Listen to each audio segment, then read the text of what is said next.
Donc, on enchaîne également avec l'équipe de Toulouse qui va nous parler d'un rôle de sage-femme de coordination, une prise en charge centrée sur les vulnérabilités médico-psychosociales. À vous.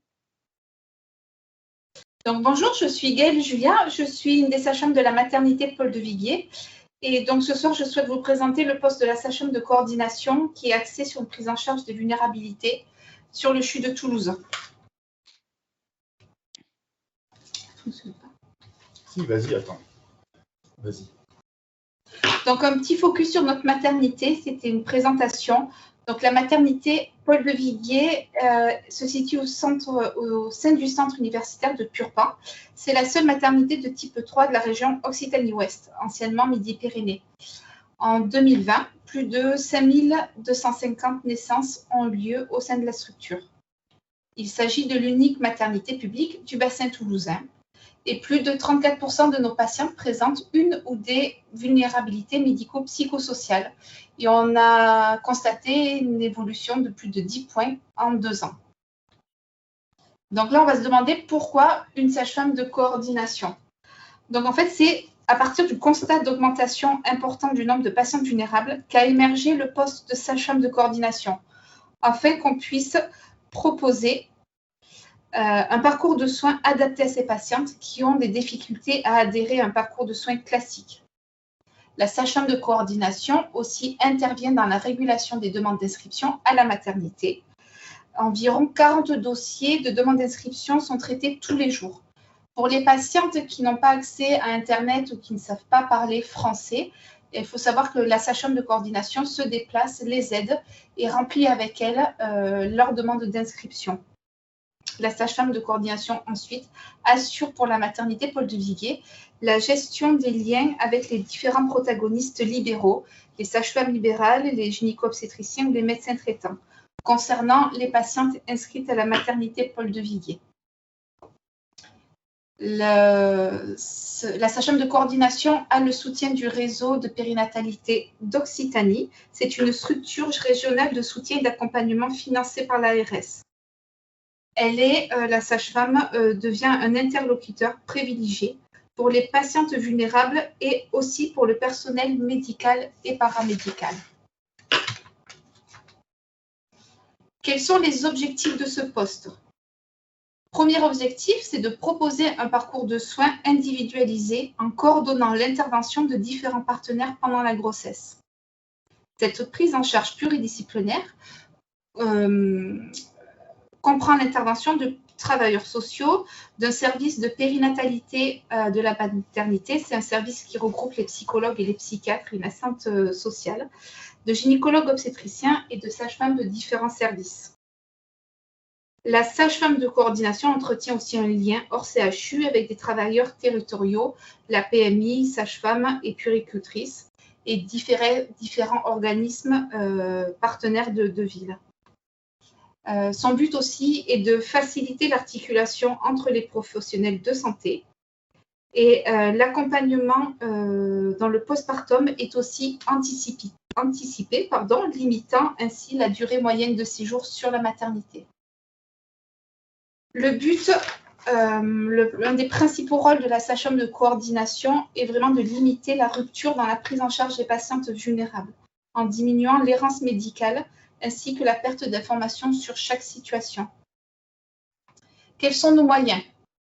Aujourd'hui, le service de coordination, c'est la présence quotidienne de 2 sages-femmes et d'une aide-soignante.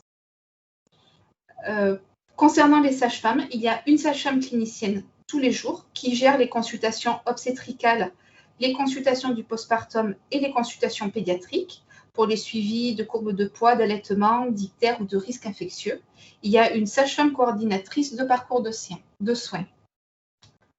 La sage-femme de clinicienne dispose de temps de consultations plus longs, comme nous avons pu le voir pour Paris. Nous avons des temps de consultation de 40 minutes au lieu de 30 minutes.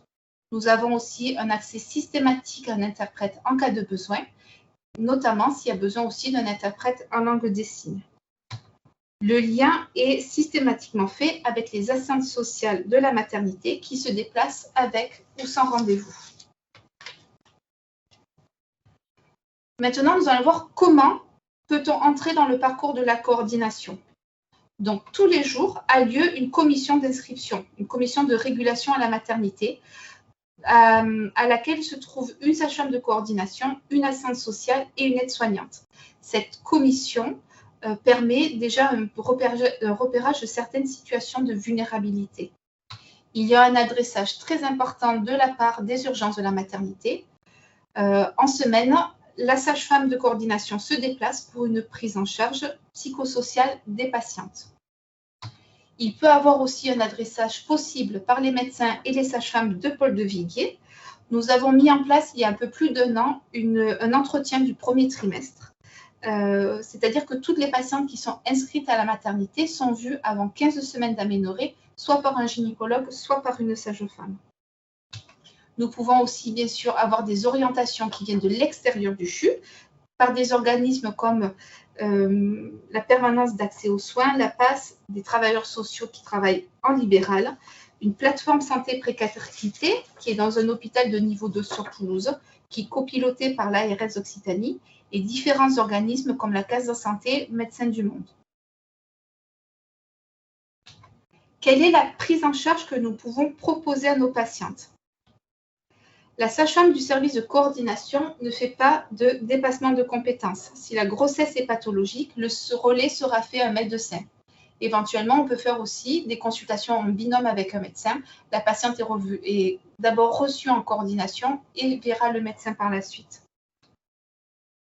Cependant, nous essayons toujours de regrouper sur une venue plusieurs consultations, c'est-à-dire la consultation obstétricale, il peut y avoir l'échographie, la rencontre avec une assistante sociale ou le psychiatre si nécessité. Depuis mars 2021, a été mise en place un mardi sur 2 une consultation qui est faite par l'unité de médecine judiciaire. Il s'agit d'une consultation d'accueil des femmes victimes de violences. Nous avons une convention avec la police et la gendarmerie pour des dépôts de plainte en cas de violence. Un protocole récent vient d'être fait qui facilite en fait une prise en charge et l'action. La sage-femme de coordination aussi peut proposer des consultations de pédiatriques qui peuvent être réalisées soit par la sage-femme, soit par un pédiatre s'il y a des soucis, ainsi que des consultations du postpartum. Une fois par mois a lieu un staff de psychopérinatalité. Donc, c'est au cours de ce staff que les psychiatres et les obstétriciens se rencontrent pour parler des situations communes.